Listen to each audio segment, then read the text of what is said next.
Dimanche, nous avons parlé donc des préalables d'un bon bilan de fin d'année. Et nous avons dit que ce processus de réflexion commence par un regard rétrospectif sur le parcours vécu. Et nous avons dit que cette déclaration de Moïse à Israël dans Deutéronome, le chapitre 8, le verset 2, était une déclaration pour dire à Israël qu'il avait un devoir de se rappeler de ce que Dieu a fait dans sa vie pour mieux aborder la terre promise. Car devant ce peuple, il y avait le Jourdain, et le Jourdain marquait la fin du trajet dans le désert et devait ouvrir la porte sur la terre promise. Avant d'entamer la prochaine étape, le peuple devait poser des bases de reconnaissance. Et pour nous qui sommes de El Kabod, nous qui sommes chrétiens, nous savons que Dieu a été avec nous pendant cette année 2024.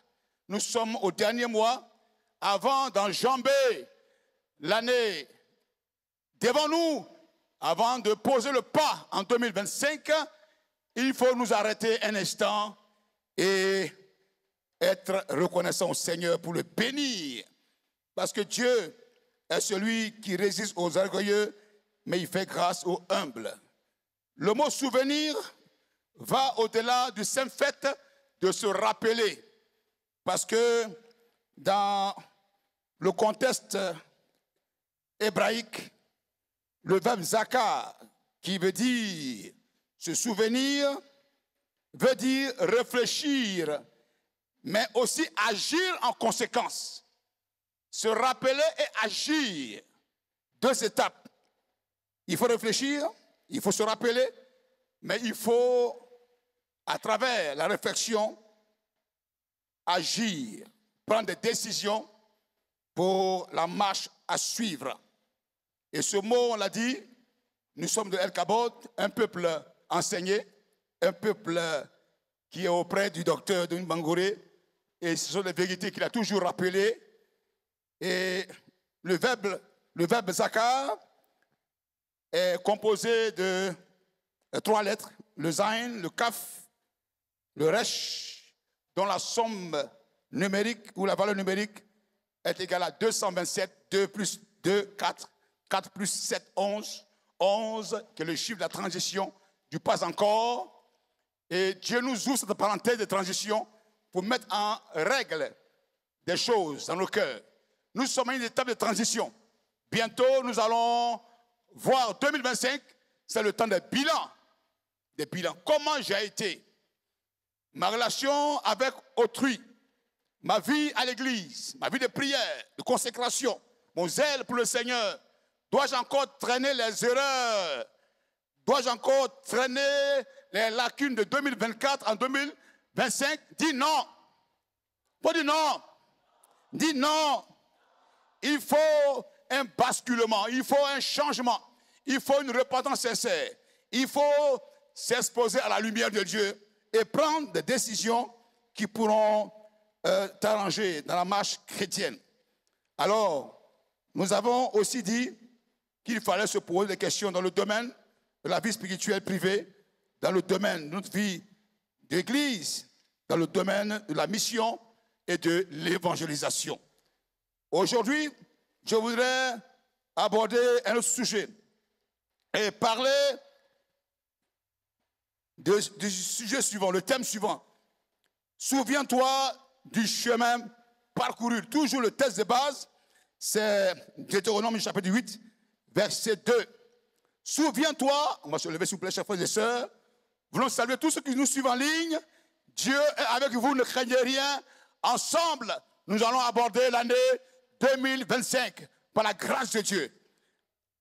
Deutéronome chapitre 8, verset 2. Souviens-toi de tout le chemin que l'Éternel ton Dieu t'a fait faire pendant ces 40 années dans le désert, afin de t'humilier et de t'éprouver pour savoir quelles étaient les dispositions de ton cœur et si tu gardais ou non ces commandements. Le deuxième texte que je joins à ce premier passage de Deutéronome chapitre 8, verset 2, est le psaume 124, verset 1. Il a dit ceci: sans l'Éternel qui nous protégea, que serait notre histoire? Sans l'Éternel qui nous protégea, que serait notre histoire? Alors, chers frères et sœurs, je voudrais évoluer dans le sens de la reconnaissance, de la gratitude. Nous nous rappelons des œuvres de Dieu. Nous nous rappelons de ce que Dieu a fait dans nos vies. Mais ce qui est plus important, il faudrait avoir un cœur de reconnaissance, un cœur de gratitude. Et c'est pourquoi mon sous-thème ce soir est celui-ci: souviens-toi du chemin parcouru avec Dieu. Le psaume 124 est une déclaration d'action de grâce qui rappelle l'intervention de Dieu dans la vie d'Israël. Ce peuple a connu beaucoup de difficultés, une vie en dents de scie, une vie de combat, de lutte, une vie où ce peuple a vu la main de Dieu. La grâce de Dieu s'est manifestée à l'égard de ce peuple. Et ce soir, je voudrais en quelques minutes que nous puissions voir comment rester fidèle et reconnaissant à Dieu dans un monde où les difficultés, l'orgueil, l'oubli nous détournent de la grâce de Dieu. La reconnaissance est primordiale, est très importante. Et je voudrais donc amener chacun d'entre nous à avoir une mémoire, la mémoire de Dieu, la mémoire spirituelle. Car il y a des chrétiens qui n'ont pas la mémoire. Dieu fait tout pour eux. L'Église fait tout pour eux. Les pasteurs font tout pour eux. Les voisins font tout pour eux. Leurs amis chrétiens font tout pour eux. Mais ils ont une mémoire très courte. Et c'est pourquoi, frères et sœurs, nous sommes dans le contexte, effectivement, du bilan. Mais je voudrais savoir à quel niveau est ta reconnaissance. Est-ce que tu apprends des épreuves? Est-ce que tu comprends que Dieu a fait des grandes choses pour toi? Si ce soir tu es là, que Dieu a fait des grandes choses pour toi, lève ta main et dis Alléluia. Dis Alléluia. Dis Alléluia. Dis Alléluia pour El Kabod. Amen. Il nous faut être reconnaissants. Et ce psaume dit quoi? Le psaume 24, il dit quoi? Sans l'Éternel qui nous protégea, que serait notre histoire? Voici un peuple qui reconnaît que Dieu l'a secouru, qui reconnaît que Dieu a fait de grandes choses dans sa vie.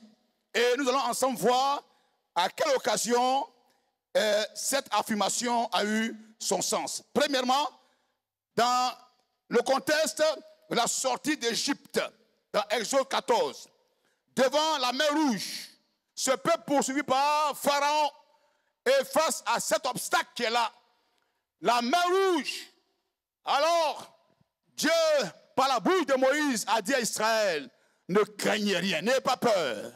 Alors Moïse a étendu son bâton et la mer Rouge s'est séparée ça et là. Et le peuple passait de façon triomphante.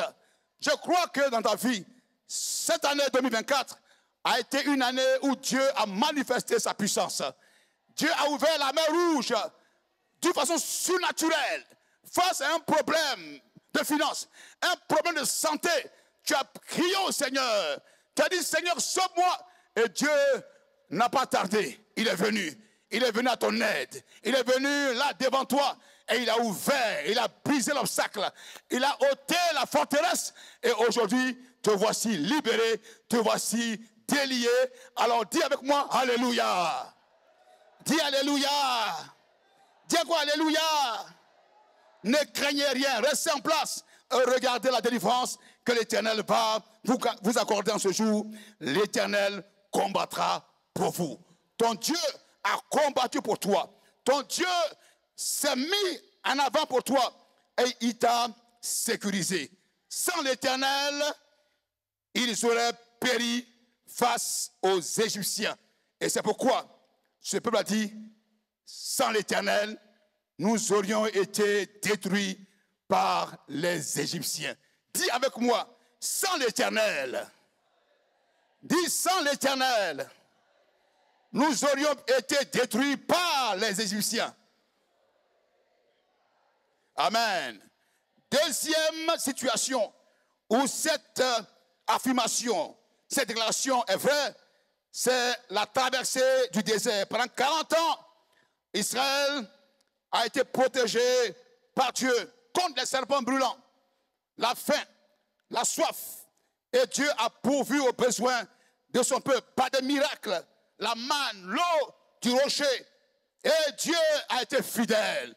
Tu n'as pas manqué de pain. Tu n'as pas manqué d'eau. Ton Dieu t'a nourri. Il a été pour toi la provision divine. Il a pourvu à tes besoins, aux besoins de tes enfants, aux besoins de ta famille, aux besoins de l'Église. On n'a pas manqué un seul instant la provision divine. Ton Dieu t'a nourri. Dis Alléluia. Dis Alléluia. Dis quoi Alléluia. Dis sans l'Éternel. Dis sans l'Éternel. Nous n'aurions pas survécu dans un environnement hostile. Dieu est celui qui te donne un témoignage ce soir. Sois reconnaissant au Seigneur. Troisième situation, la conquête de Canaan. Les murailles se sont écroulées. Le peuple monta dans la ville. Dans Josué 6:20. Les murailles s'écroulaient. Et le peuple monta dans la ville. Chacun devant soi, il s'emparait de la ville. C'est Dieu qui a renversé les barrières. Satan t'avait mis dans un enclos, une prison spirituelle. Mais regarde, ta prière de combat spirituel, tes proclamations prophétiques ont fait la différence. Basées sur la croix, basées sur la parole de Dieu. Et Dieu a ôté l'obstacle. Dieu a enlevé les barrières. Dieu a ôté les barrières. Dieu est fidèle. Chers amis, je ne vais jamais oublier ce témoignage que Dieu m'a fait voir. Je n'ai rien compris. Dieu est celui qui protège ses serviteurs. Et quand j'étais en Suisse, quand je l'ai rendu, alors le pasteur Kofi m'a dit, pasteur Grauro, est-ce que vraiment, c'était vraiment c'était un vrai fusil? Il dit, est-ce que c'était vraiment un vrai fusil? Il dit, pasteur, c'est un vrai fusil. J'ai même les marques sur la blouse que j'ai portée. Elle est encore là, comme un manteau, l'impact des balles sur la blouse.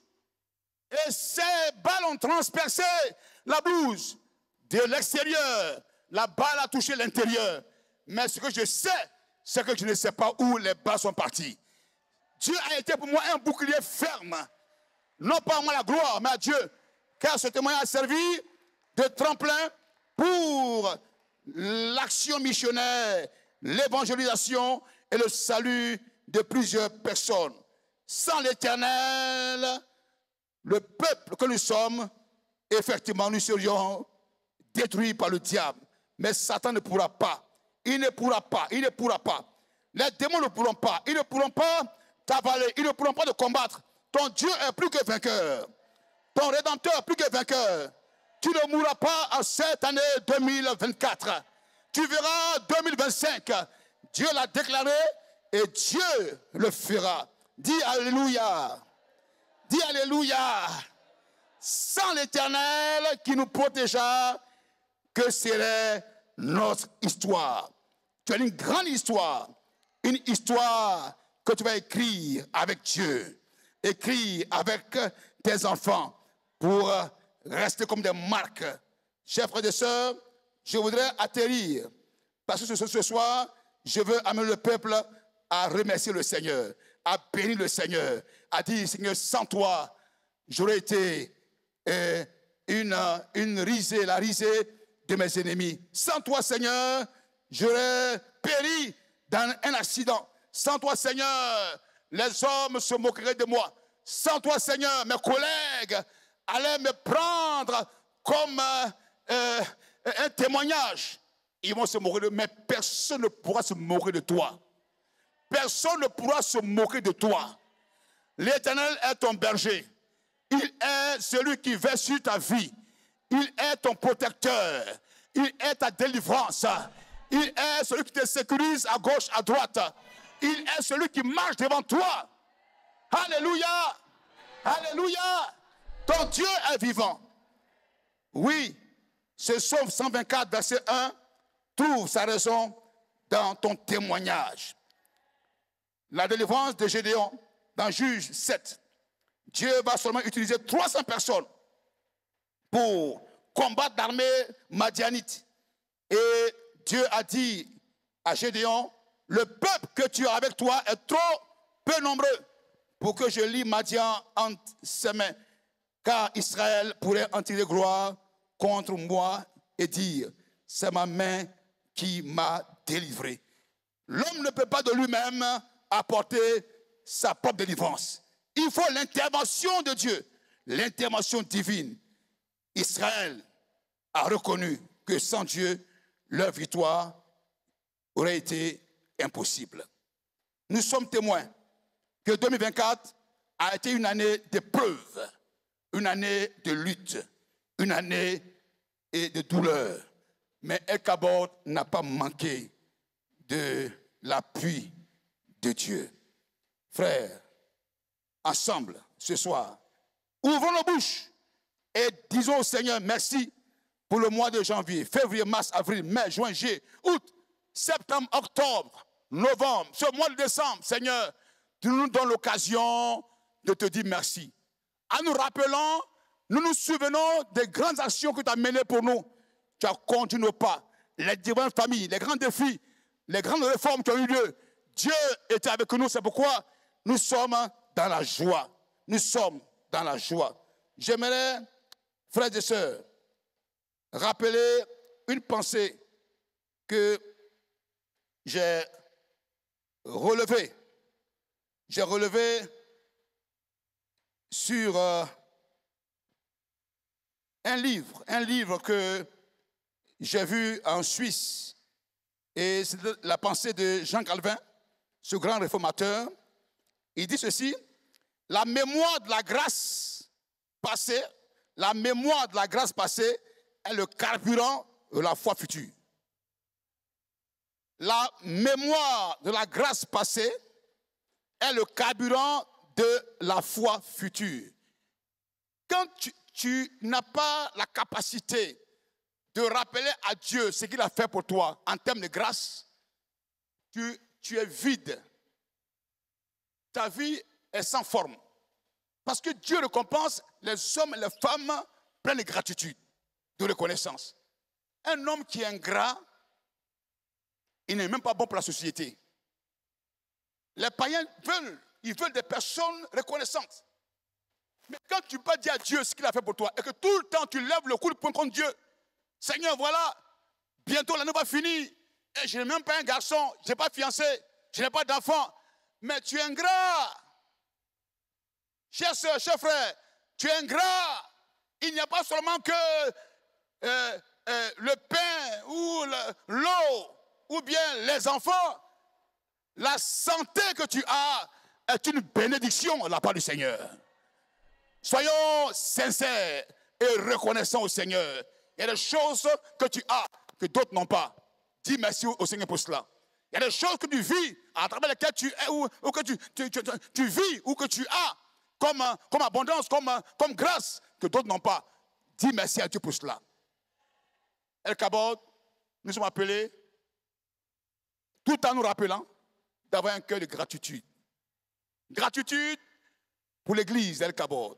Je l'ai dit ici une fois, certains sont venus ici démontés, malades, extropiés, boitillants, tangants, ils viennent comme des soulards, ils sont entrés ici, mais ils ont été relookés, ils ont été changés, ils ont été lavés, ils ont été repositionnés. Mais pourquoi ne pas dire merci à Dieu pour cela? Et maudire l'église? Non! Assieds-toi, rappelle-toi de ce que Dieu a fait pour toi ici, dans les familles, les aides qu'on t'a apportées. Ne sois pas insatiable pour dire je veux comme la grenouille qui fonce dans la terre. Elle mange, elle mange, elle mange, comme le coq ou le poulet qui dit à Dieu, je n'ai rien mangé depuis le matin. Il prend son bec et il frotte ça sur le sol. Le soir, il dit à Dieu, regarde-moi très bien, depuis le matin, je n'ai rien mangé. Frotte son bec contre le sol. Et il y a des gens, des chrétiens, qui frottent leur bouche contre la terre. Seigneur, je n'ai rien mangé, je n'ai rien eu. 2024, ça va.